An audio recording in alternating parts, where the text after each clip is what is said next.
keep make on, it we know we run out of time. Yeah, we time to go. Yeah. Now you started asking me a question, I'll let you start it. Just to hear a little testimony of what the Lord how the Lord has worked in your life, and by meeting the prophet.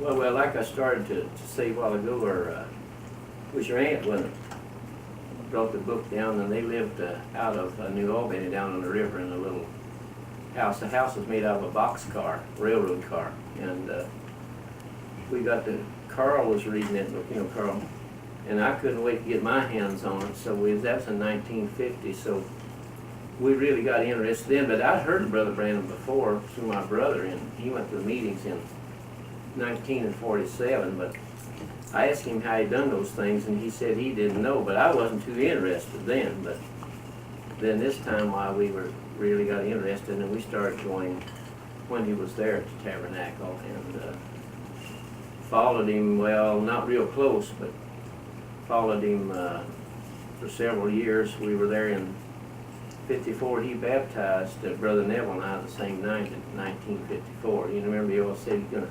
baptize Brother Neville in the name of the Lord Jesus Christ. In 54? In 1954, about May the, 17th or somewhere along there. In 54, they had a revival meeting. We went up there. And Brother Branham was doing the baptizing then. Did you know Brother Neville before that? Or you met him there? I'd met him there, and then, of course, Georgie's Uncle Ben was Brother Neville's pastor in Henryville in the Methodist Church. And he knew of the Icemans. His name was Iceman, and that's kind of the way we got acquainted. And then we started going there, and then Brother Neville often sat down, and we all sat down and talked about those times when her uncle was the pastor, and then the baptism and so forth.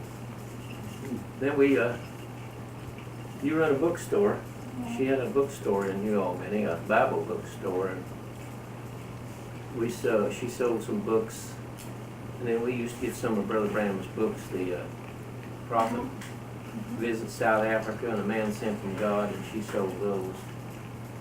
And then there's a person who wrote a book about Brother Branham. It was a little well, let's say derogatory about, I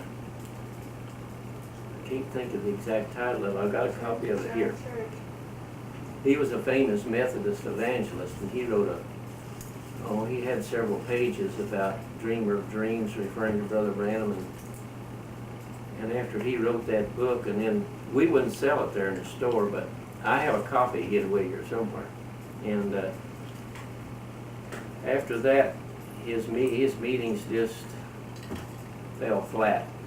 He's quite well known up till that time.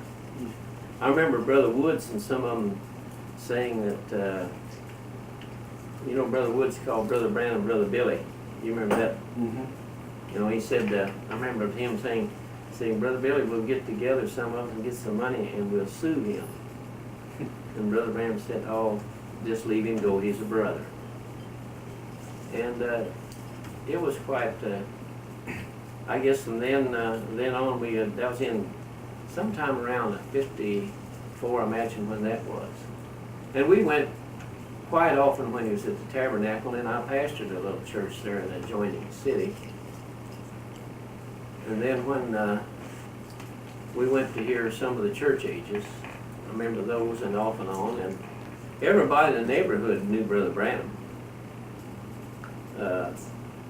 Because he worked there at the Interstate Light Company, and he worked out in New Albany because the office was down there on the river, the Ohio River, and a lot of the people all knew him because he paid some of the people's gas bills, so we wouldn't have to shut it off. I know you've heard those stories. He had the job of going down and turning their bills off, turning them off if they didn't pay the bill. Well, he'd pay it rather than turn it off. I know that's happened many a time. And so many little instances like that. One instant, Brother Wheeler's neighbor he was a lineman for the power company, and their daughter was burned with a pan of dishwater, fell off the stove and burned her. And his name was Harry Bailey. They called him Hap. he was a line foreman, and Brother Branham had worked with him. Well, anyway, he had come to some of the meetings too, but he just didn't grasp what was going on. But she was burned so bad, and I remember him talking about, well, let's call, I'll just say like he said, Billy. Let's call Billy to come down and pray for her. He went down and prayed for her, and I think in a few days it had all healed up, and there wasn't even a scar. It was a big pan of hot water, just pulled it off the stove. But there's a lot of little incidences like that came along.